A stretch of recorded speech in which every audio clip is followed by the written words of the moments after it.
باش تنجح في حياتك خاصك جوج حاجات: تتجاهل الاخر وتثق في راسك. في الحلقه ديال اليوم غادي نتعرفوا على قصه حياه الاستثنائي في كره القدم حكيم زياش.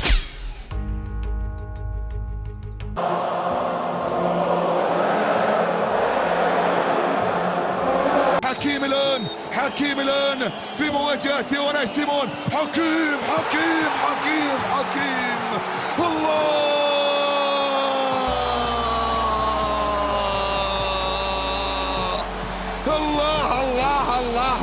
قبل ما نبداو القصه كنتمناو منكم دعمنا بالاشتراك والاعجاب باش نقدروا نزيدوا قدام. تولد حكيم في 19 مارس من عام 1993 من أسرة مغربية منحدرة من منطقة تافوغالت التابعة لإقليم بركان. الأب محمد زياش فكر ياخذ الزوجة ديالو وولادو ويهاجر لهولندا عام 1967 بحثا على حياة أفضل، خاصة أنهم كانوا كيعيشوا ظروف صعبة. حكيم عنده 8 إخوة وهو الطفل التاسع بين خوتو الذكور والإناث، وبحكم أنه الصغير كان هو المدلل بيناتهم، وخاصة عند الأخت ديالو المقربة. حكيم ملي كان صغير كان كيلعب مع الاطفال في الحومه بشكل عادي وما كان عنده حتى شي اهتمام بكره القدم في الاول، حتى لواحد النهار غادي يشوف شي اصدقاء الاخ ديالو فوزي كيلعبوا معاه وكيطيحوه في الارض كنوع من الدعابه بين الاصدقاء. حكيم اعتقد انهم كيضربوه ومشى باش يدافع على خاه وبدا كيركل في واحد من الاصدقاء ديالو بقوه برجلو الشمال. الاخ ديالو فوزي مباشره تنبأ له انه اذا لعب حكيم كره القدم واستعمل القدم ديالو اليسرى غادي يكون لاعب مميز. هنا مشى فوزي وجاب الحكيم كره وقال له من الان غادي تكون هاد الكره الرفيقه ديالك. بدا حكيم كيلعب الكره من ديك الوقت مع الدراري ديال الحومه، ومع الوقت بدا كيلعب مع اللي هما اكبر منه سنا، وملي وصل 7 سنوات غادي تبدا المسيره الكرويه ديالو ملي غادي ينضم عام 2001 لنادي هيرنفين التابع لمدينه درونتين اللي كيعيشوا فيها في هولندا. وبدخوله للنادي غيولي غير مهتم بالدراسه ديالو، غادي يخرج منها ملي غادي يوصل 16 عام. وبحكم ان النادي اللي انتمى له حكيم نادي صغير الا ان التدريبات فيه كانت يوميه ومستمره، غادي يصعب عليه الامر انه يرجع لدارهم كل عشيه. غادي يفكر الاخ ديالو انه يحطو عند واحد العائله حاضنه ارمينيه ملي غادي يوصل 8 سنوات. في هذا الوقت الشخصيه ديال حكيم بدات كتقصاح نوعا ما، وكان كيحس انه ما مرتاحش معاهم، وبعض المرات كيقول لا انا خاصني نكمل مع الكره، ومرات اخرين كيبقى عكزان انه يمشي يتدرب. حتى وصل واحد الوقت ما بقاش ملتزم بالتدريب وولات شخصيته عصبيه، كيدابز مع اصحابه في النادي، وملي كيمشي لدارهم كان واحد الجزء من خوتو كيدابزوا معاه علاش يخرج من الدار باش يمشي يلعب الكره. Je mist je familie. Ja. En ondanks dat ik wel enorm goed ben opgevangen door de familie zelf.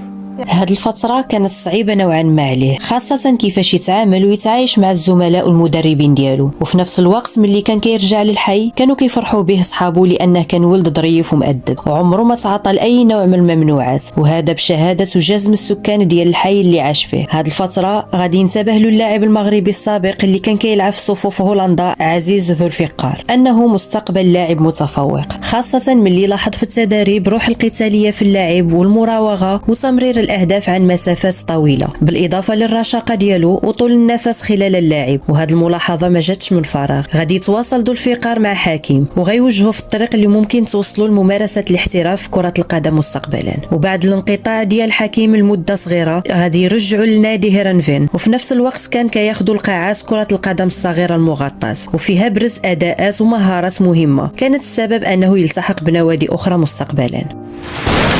24 دجنبر 2010 غادي يتوفى الاب ديال حكيم محمد زياش بعد معاناه مع مرض التصلب اللويحي، ما استدعى العائله انهم ينقلوا الجثمان ديالو لبلاده الاصليه تافوغالت. وبحكم بعد المسافات وقله الماده ما يتمكنوش الابناء ديالو كاملين من حضور الجنازه في المغرب، ومنهم حكيم اللي ما استوعبش هذا الخبر تماما وبقى ما مصيقش ان الوالد ديالو توفى لسنوات، وكيعتقد ان الام ديالو غير كتكذب عليه. حتى 2014 غادي يقدر يرجع للمغرب مع الوالده ديالو ويزور القبر ديال الاب ديالو اللي كان طول التواجد ديالو في تافوغالت وهو يوميا حدا القبر ضباه جالس حتى بدا كيتقبل الامر. وفي هذا الوقت كانت الام ديالو كتكافح باش تجيب لقمه العيش للابناء ديالها، وكتستافد فقط من المنحه ديال المعاونه اللي كتعطيها هولندا، وهي داخليا حزينه على فراق الزوج ديالها. ورجوعا لكره القدم، ومن بعد ما تخلى حكيم على الدراسه ديالو في سن 16 سنه ومع التدرج ديالو مع النادي غادي يلتحق بالفئات العمريه الشابه مع الفريق الاول لنفس النادي هيرنفين، وغادي يخرج من عند العائله الارمينيه اللي احتضنته وغيمشي يعيش في امستردام مع وكيل الاعمال ديالو مصطفى ناخيل. وهنا غتبدا اولى الخطوات الاحترافيه ديالو مع الدوري الهولندي اللي قدر انه يسجل فيه 13 هدف من 46 مقابله خلال موسمين مع النادي. 18 غشت 2014 كانت بدايه التالق ديال حكيم زياش بعد ما انضم للنادي سيفنتي انشخيده اللي قدر يبرهن فيه على المهارات ديالو بتسجيل 34 هدف من اصل 76 مباراه. هنا غيبداو النوادي كيتسابقوا على ضم حكيم زياش النجم الصاعد ذو التمريرات الدقيقه بالقدم اليسرى، وبوصوله 18 عام غيتعاقد مع نادي اياكس امستردام عملاق البطوله الهولنديه لمده 4 سنوات ونصف. قيمه وصل ميز حيث قدر انه يسجل 48 هدف ويصنع 82 اخرى خلال 165 مقابله مع اياكس. توج مع الفريق بثنائيه الدوري والكاس، وبالتالي الصعود لدوري ابطال اوروبا اللي سجل فيه 24 هدف وخدا جائزه افضل لاعب.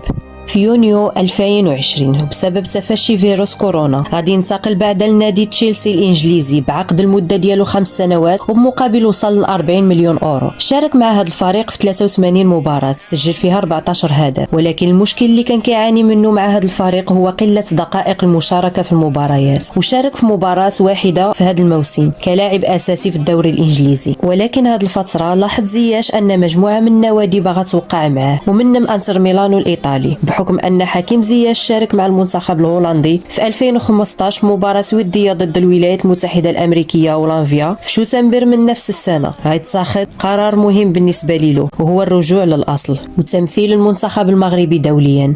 بعد ما تشاور مع عائلته في اتخاذ هذا القرار كان الرد ديالهم هو تبع قلبك شنو باغي. وهنا الجماهير الهولندية كيعتبروا قرار زياش جد غبي انه يخلي المشاركة مع المنتخب الهولندي باش يرجع للأرض جدادو، وغيتلقى عدة تعليقات من السب والقذف اللي بدات في الاول كتاثر عليه ومن بعد بدا كيتجاهلها، مره كيرد على القذف ديالهم ومره لا. وصلت لدرجه ان الجماهير الهولنديه بعد نهايه احدى مقابلاته يتوجهوا للحافله ديال اللاعبين اللي كان من بيناتهم زياش كمحاوله للاعتداء عليه وهو داخلها. هذه الحادثه رغم انها صعبه ومرت بسلام وكان من بعد تاثير كبير على نفسيته، الا انها دليل على ان هذا الشعب كان عنده تخوف من فقدان لاعب مهم داخل البلد ممكن يؤدي بالمنتخب الهولندي لنجاحات مهمة مستقبلا. غيجاوب عليهم زياش بجملة واحدة: دمي ماشي برتقالي باش نلعب مع هولندا، دمي حمر فحال العلم ديال المغرب وتما كنت تدفن الوالد ديالي.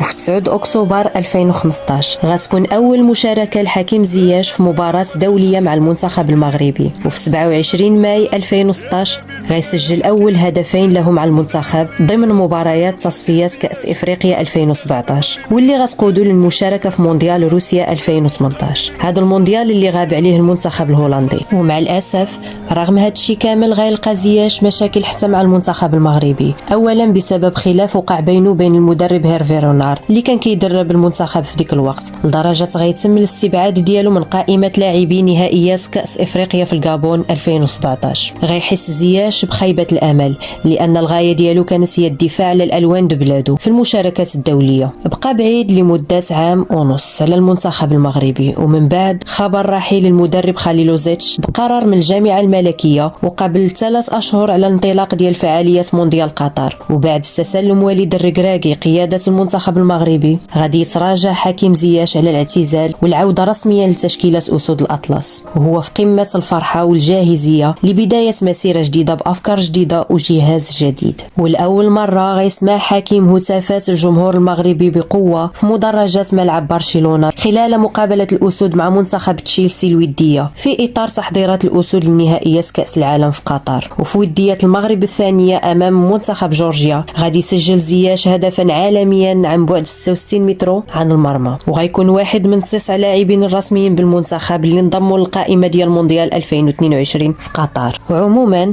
خاض زياش 44 مباراه دوليه مع المنتخب المغربي ابتداء من 2015 الى حد الان. هذه الصفحه الجديده اللي فتح وليد الركراكي مع حكيم زياش غيكمل به التشكيله الجديده اللي غيشارك بها في نهائيات قطر 2022. وبعد الاداء الرائع للمنتخب والاداء الجيد ديال زياش والتعادل الثمين للاسود امام بلجيكا غيبين الاداء ديالو على رغبه الجماهير المغربيه في تواجده المهم مع اسود الاطلس. وكيف ما قال عليه الركراكي بعد المقابله انه لاعب رائع، بالعوده ديالو بالمنتخب غتعود الروح لصفوف الاسود، وغيأكد ان زياش لاعب مساعد ومقاتل وقاد على المسؤوليه وماشي شخصيه مجنونه وعصبيه الافكار كيف ما كانوا كيوصفوه، وانه لاعب كبير اوروبيا كيحتاج فقط الثقه ديال المدربين ديالو.